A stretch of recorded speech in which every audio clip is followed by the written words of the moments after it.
Hello everyone, welcome to aplusbi. This channel is all about complex numbers, and in this video we're going to be solving a very interesting problem with complex numbers.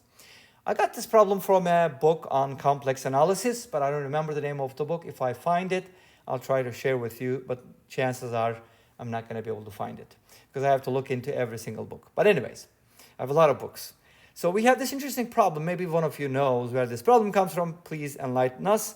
We have a complex number z whose absolute value equals 1, and then we're supposed to evaluate the absolute value of this gigantic complex expression. Complex in the normal sense, okay? It kind of looks complicated, doesn't it? We have z minus w divided by 1 minus w times z bar, which is the complex conjugate. Now, all of these things may be new to you. If you're new to complex numbers, go ahead and check out my lecture videos. I also have another channel called Cyber Math. Maybe that's where you came from. And if you do, just say hi. That's where I focus on real solutions of equations, polynomials, functional equations, and so on and so forth. Algebra, number theory, trigonometry, tiny bit of geometry I've done many, many years ago. Anyways, check it out and let me know what you think. And let's get started. So one thing we know, the only thing we know, is that the absolute value of z is equal to 1. From that, how on earth are we going to be able to evaluate this? Think about it for a minute, right? What is w? Where does that come from? Well, w is just another complex number. And they didn't give us any information about w, so what is that supposed to mean? W can be anything. Wow, that's scary, kind of, isn't it?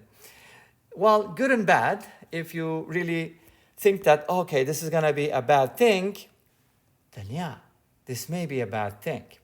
But if you kind of relax and think about it real well, this kind of gives us a really good clue. But before we get into that, I want to do the following. What do we know? We know two things, actually. Maybe three. Z is a complex number. W is a complex number. You can count them as one if you want. And the absolute value of Z is equal to 1. And another thing we know is W is kind of random. So it can be any complex number, right? But Z is restricted. So let's do this. For Z, I can do this. Maybe this is going to be our first method. Who knows how many methods we're going to come up with. Since the absolute value of Z is equal to 1, which is its modulus, I'm going to write the Z as cosine theta plus I sine theta, where theta is real. And this is, trust me, it makes a huge difference. If you're new to complex numbers, by the way, go ahead and check out my lecture videos. I go over the basics and ask a lot of questions, okay? I don't know if I said that before, but if z is that, and its absolute value is going to be 1, right? Cosine squared plus sine squared is equal to 1. You hopefully know that. Now, how about w? We don't know what w is, right? So maybe for w, we can come up with something like this. Since, what's the name of this channel, by the way?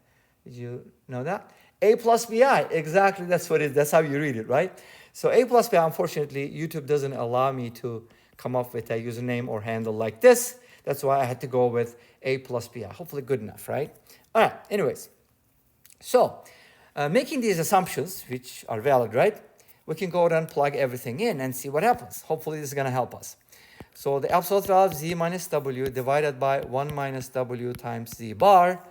Now this is going to, and another thing that might make it a little easier for you is split the absolute values. Because if you have the absolute value of a quotient, you can actually write it as the quotient of two absolute values. That's a rule. There are a lot of properties. Hopefully, they're going to be intuitive for you.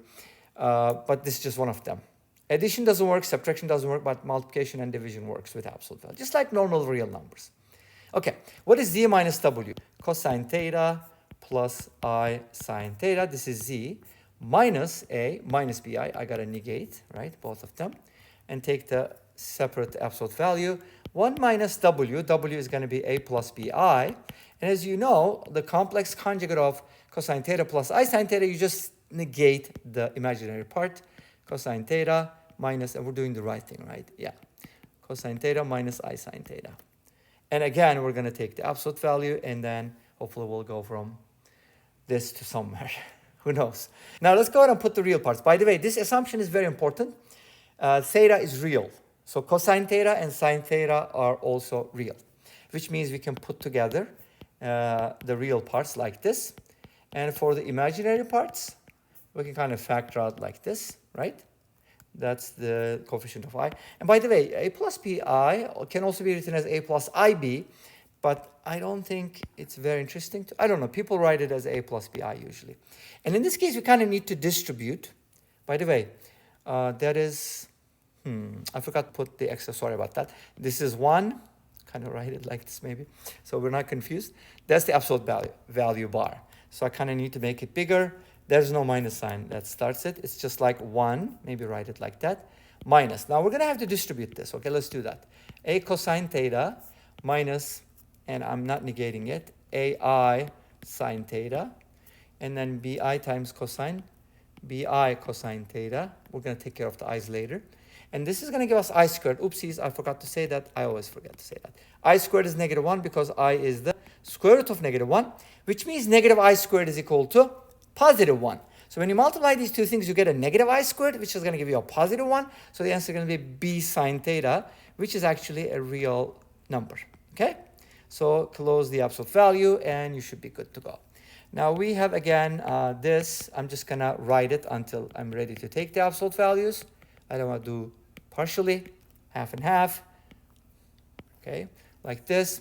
And then here, if you think about it, 1 minus b sine theta, right, is going to be the real part.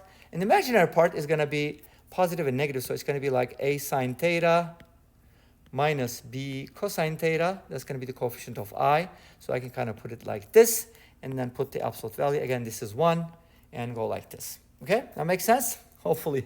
Okay, 1 is a little confusing there, isn't it? Now, how do you take the absolute value of these things, right? So you just use the definition. The square root of, I'm going to square the real part, yeah? And square the imaginary part, and add the squares, and then take the square root of the sum, right? And then in the denominator, same thing. 1 minus b sine theta, I have to square that. And notice that we have a's and b's all over the place, so hopefully that'll simplify at the very end.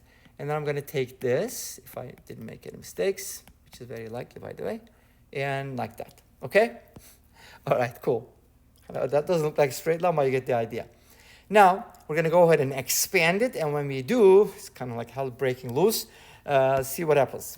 All right, here we go.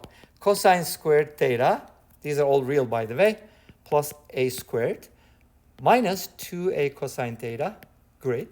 And then we get sine squared theta, plus b squared. I take care of the a squared, b squared first, minus 2b, or not 2b, yeah, I was able to say that, sine theta. Okay, the whole thing, and then the denominator. Now we get square root of 1 plus b squared sine squared theta, minus 2b, or not 2b, sine theta, 2b sine theta, right? We're doing this now. And then plus, this is going to be a squared sine squared, plus b squared cosine squared, minus 2ab sine theta cosine theta. Okay, hopefully you can read that. I can't. Okay, now let's go ahead and take a look at this. This is really cool. Now, cosine squared plus sine squared is equal to 1. Awesome. That gives us 1. And then we get a squared plus b squared, these two things. And then we get this one and this one. We can actually factor out a negative 2 there. And inside we get a cosine theta plus b sine theta. Again, this is square root. Like, you know what? We could actually have a single square root. It doesn't matter. No big deal. Now, here's the interesting part. We have a 1 again. But then these two things are added. Sine squared plus cosine squared is equal to 1. So that gives us b squared times 1, which is b squared. Beautiful. And then we get, we've taken care of this. No, not yet. Plus a squared sine squared. I don't get another one. So I don't know how this is going to end at the end. Maybe we made a mistake somewhere. And then these two things can be factored. We can take out negative 2b sine theta, because if you remember, this was 1 plus cosine theta, right? If you remember, this part was minus 2ab sine theta cosine theta, right? I think so, yeah. Let me double check my work so I don't make any major mistakes. sine squared b squared minus 2b sine theta. Okay, so far so good, I think. But I don't know what the result is going to look like. Okay, now, how do we simplify this, right? Well, I don't really see a way of simplifying it easily because I was hoping to get another a squared here, but even if we did, it would not be very, very helpful. I'm kind of stuck here. I don't know if there's a way out, and I haven't tried this before, but we should be able to simplify this. But let's go ahead and take a look at the second method because, okay, the rest is left as an exercise for the reader. If you didn't make any mistakes, please fix this. Now let's go ahead and see how we can solve with the second method. I think the second method is really, really cool. But again, we have to test it to make sure that it really works for different cases. What am I talking about? This is what I'm talking about. Since we are not given anything about W, I'm assuming that, oh, okay, W is just going to be totally random, right? So let me go back here and see if I can fix this real quick. 1 minus Z times W times Z plus Z bar, W times Z bar, and then this is Z minus W. No, I don't see it. It's really hard to see what is going on here. I probably messed up somewhere, but I can't tell you what it is. Cosine theta, 1 minus B sine theta. Okay, that is the real part. Ooh, there's another part that I just realized now. I see it. Okay. You know what I messed up on? This part I ignored totally. Okay, I see it now. So let's go ahead and try to fix it from here. Hopefully we're going to arrive at something cool. So we get 1 minus b sine theta minus, okay, there's going to be another piece, which makes a lot of sense, doesn't it? Minus a cosine theta. This is part of the real part. Makes sense? And then, of course, we're going to get plus I multiplied by a sine theta plus b cosine theta. Exactly. I knew something was missing, and now I caught it, okay? All right. Now, let's erase this part, and we're only going to change the denominator, I guess, right? So we don't have to worry about the numerators. It's all good. And even here, I think I can directly go here and fix it here. Or even here. How about that? I'll probably need a step here. Who knows, right? I might need an extra step here. So let's go ahead and copy that here and here. So what I need to do is then, that's going to be a crazy square. You know what? But I'm going to do it. And let's just forget about 2 square roots. Let's just put it together. I'm going to have to square something crazy. So this will be squared, and I'm going to add it to the squared. Okay, so far so good, right? I hope so. And this will give us a good answer. Okay, and then close the. Oh, no, I got one radical, so I don't need this line. Okay, hopefully can I erase it? Whole thing disappeared. No. Okay, hopefully you get this idea. It's very messy, I know that. So let's go ahead and try to do the denominator one more time, but it's going to be real messy. Okay. So we're going to have to square 3 things. What does that mean? We need the longer line. And let's see. 1 plus sine squared theta plus a squared cosine squared theta. And then the 2ab, 2ac's, and so on and so forth. Like 2 sine theta, right? And then minus 2a cosine theta. And then plus 2a sine theta cosine theta. And this will probably just go together with something else.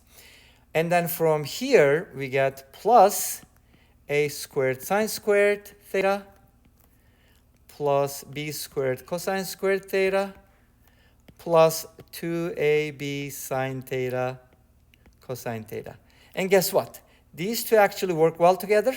There's a common factor. So I'm going to be able to hopefully put those together. So forget about the second method for now. I know this is going to be a really long video. I don't know what you're going to think about it, but I don't care.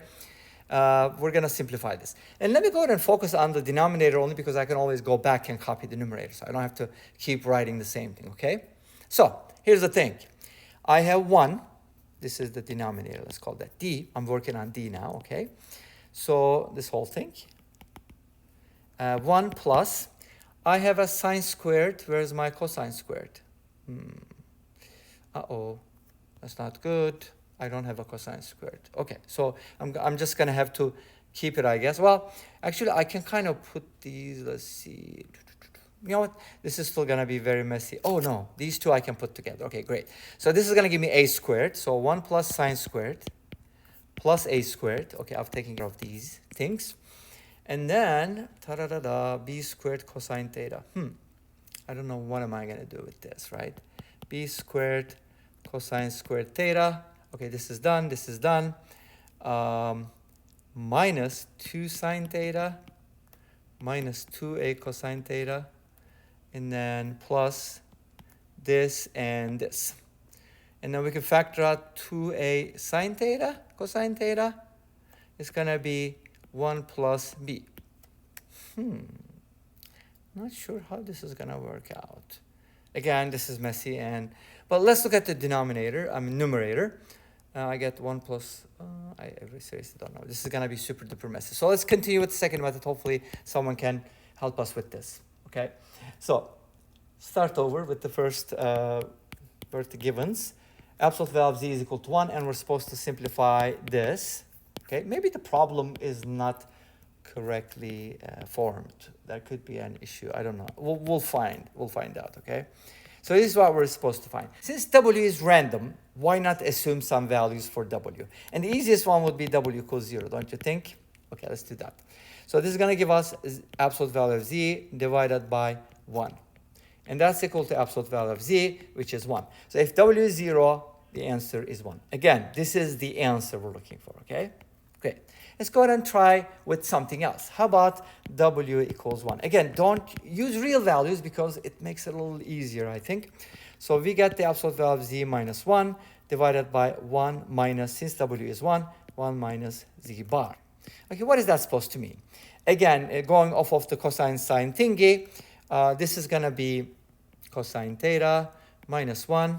And notice that it's going to be cosine theta plus I sine theta. So it's going to be a positive I sine theta here. Great. And then this one is going to be 1 minus, okay, cosine theta. Again, we're going to make this line bigger. Minus I sine theta. Okay. So this is going to be cosine theta minus 1 squared plus sine squared in the numerator. In the denominator, it's just going to be 1 minus cosine theta squared plus sine squared. Ta-da-da-da, Houston, we have a solution. This becomes 1. Beautiful. So w equals 1 also verifies. This is by no means a proof, but so far so good. We got the same result. You can now try maybe w is equal to I, and then let's go ahead and give it a try with these values. And you can continue to do it. And you know what? Z can also be, what can it be? 1/2 plus root 3 over 2i. Great. Okay. Can you find something simpler? Oh, yeah. I mean, z can be 1. Okay, fine. Z is 1, w is I. Let's check it out. Absolute value of z minus w divided by 1 minus w z bar. Now, this is going to be z minus w is going to be 1 minus I. And this is going to be 1 minus I times 1, which is I. And again, we get 1. So I have a feeling this is supposed to be 1, but I don't know how to simplify this. I probably made a mistake. Please fix it and let us know in the comment section down below, because this brings us to the end of this video. Thanks for watching. I hope you enjoyed it. Please let me know. Don't forget to comment, like, and subscribe. I'll see you next time with another video. Until then, be safe, take care. Don't forget to check out Cybermath, the Shorts channel, and A+BI, and bye-bye.